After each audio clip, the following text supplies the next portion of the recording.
2 മാസം കൊണ്ട് 2 ലക്ഷം ഏൺ ചെയ്ത ലൈഫ് കോച്ചിനെ കുറിച്ചിട്ട് നമ്മളൊരു വീഡിയോ ചെയ്തിട്ടുണ്ടായിരുന്നു. ആ വീഡിയോ കണ്ടിട്ട് ഒരുപാട് ആളുകൾ മെസ്സേജ് അയച്ച് ചോദിച്ചു, എനിക്കൊരു കോച്ച് ആവാൻ പറ്റുമോ? എനിക്ക് കോച്ച് ആവാൻ എന്ത് സർട്ടിഫിക്കേഷൻ ആണ് വേണ്ടത്? എന്തൊക്കെ ക്വാളിഫിക്കേഷൻസ് ആണ് വേണ്ടത്? കോച്ചിങ്ങിന് എത്രമാത്രം സാധ്യത ഉണ്ട്? ഇങ്ങനെ ഒരുപാട് ചോദ്യങ്ങൾ ചോദിക്കണ്ടായി. അപ്പോൾ ഞാൻ കരുതി കോച്ചിങ്ങിനെ കുറിച്ച് പറഞ്ഞുകൊണ്ട് ഒരു സീരീസ് തന്നെ അങ്ങോട്ട് ചെയ്യാമെന്ന്. ഇന്നത്തെ ഈ വീഡിയോയിൽ നമ്മൾ ഡിസ്കസ് ചെയ്യാൻ പോകുന്നത് ആർക്കെല്ലാം ഒരു കോച്ച് ആവാം എന്നുള്ളതിനെ കുറിച്ചാണ്. ഇറ്റ്സ് മീ ഫാറൂഖ് രണ്ടത്താണ്. കോച്ചിങ് സംബന്ധമായിട്ടുള്ള വീഡിയോകൾക്കായി നിങ്ങൾക്ക് സബ്സ്ക്രൈബ് ചെയ്യാവുന്നതാണ്.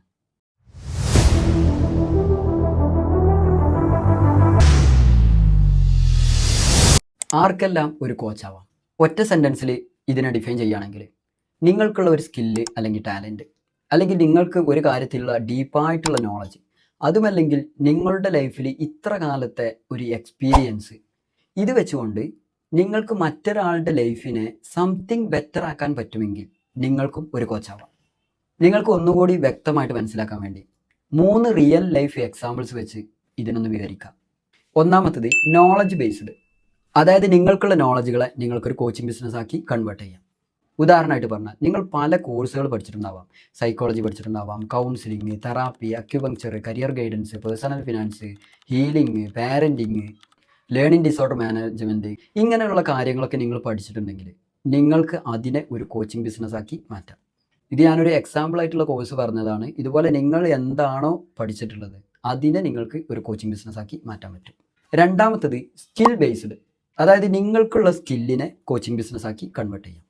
എക്സാമ്പിളായിട്ട് പറയുകയാണെങ്കിൽ, നിങ്ങൾക്ക് നന്നായിട്ട് കേക്ക് ഉണ്ടാക്കാൻ അറിയാം, ബേക്കിംഗ് അറിയാം, കുക്കിംഗ് അറിയാം, ഗാർഡനിങ് അറിയാം, വീഡിയോ എഡിറ്റിംഗ് അറിയാം, ഫോട്ടോഗ്രാഫി അറിയാം, മേക്കപ്പ് ആർട്ടിസ്റ്റാണ്, അല്ലെങ്കിൽ സ്റ്റിച്ചിങ് അറിയാം, ഫാഷൻ ഡിസൈനിങ് അറിയാം, ഡിസൈനിങ് അറിയാം.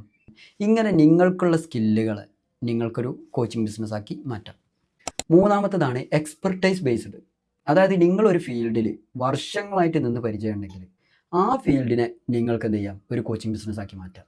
ഉദാഹരണമായിട്ട് പറയുകയാണെങ്കിൽ, നിങ്ങൾ ഒരുപാട് വർഷക്കാലം ഒരു ഫീൽഡിൽ സെയിൽസിൽ നിന്ന് പരിചയമുണ്ടെങ്കിൽ നിങ്ങൾക്ക് ആ ഫീൽഡിൽ സെയിൽസിലേക്ക് വരാൻ താല്പര്യമുള്ള ആൾക്കാരെ എങ്ങനെ ഒരു സക്സസ്ഫുൾ ആയിട്ടുള്ള സെയിൽസ്മാൻ ആവാം എന്ന് പഠിപ്പിച്ചു കൊടുത്തുകൊണ്ട് അതിനൊരു കോച്ചിങ് ബിസിനസ്സാക്കി മാറ്റാം.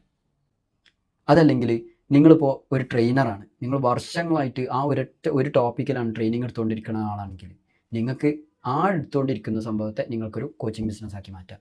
ഇപ്പം നിങ്ങൾ വർഷങ്ങളായിട്ട് അലുമിനിയം ഫാബ്രിക്കേഷൻ ചെയ്യുന്ന ഒരാളാണെന്ന് കരുതുക, അങ്ങനെയാണെങ്കിൽ അതിനെയും നിങ്ങൾക്കൊരു കോച്ചിങ് ബിസിനസ്സാക്കി മാറ്റാൻ പറ്റും.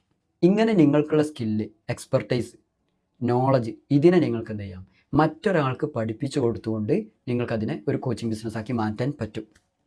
പക്ഷെ ഒരു കണ്ടീഷനുണ്ട്, നമ്മളുടെ മുമ്പിൽ വരുന്ന ഒരാളുടെ ഉദ്ദേശം എന്താണോ അത് ഈ കാര്യം പഠിച്ചുകൊണ്ട് നടക്കണം.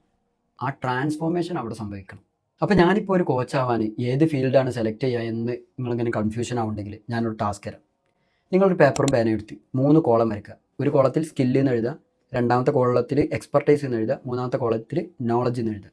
എന്നിട്ട് നിങ്ങൾക്കുള്ള സ്കില്ലുകൾ എന്തൊക്കെയാണെന്ന് നിങ്ങൾ ആലോചിക്കുക. എന്നിട്ട് ആ സ്കില്ല് എന്നുള്ള കോളത്തിൽ എഴുതുക. അതേപോലെ നിങ്ങൾക്ക് ഏറ്റവും കൂടുതൽ ഡീപ്പായിട്ടുള്ള നോളജുള്ള കാര്യം എന്താണോ അത് ആലോചിച്ചിട്ട് നോളജ് എന്നുള്ള കോളത്തിൽ എഴുതുക.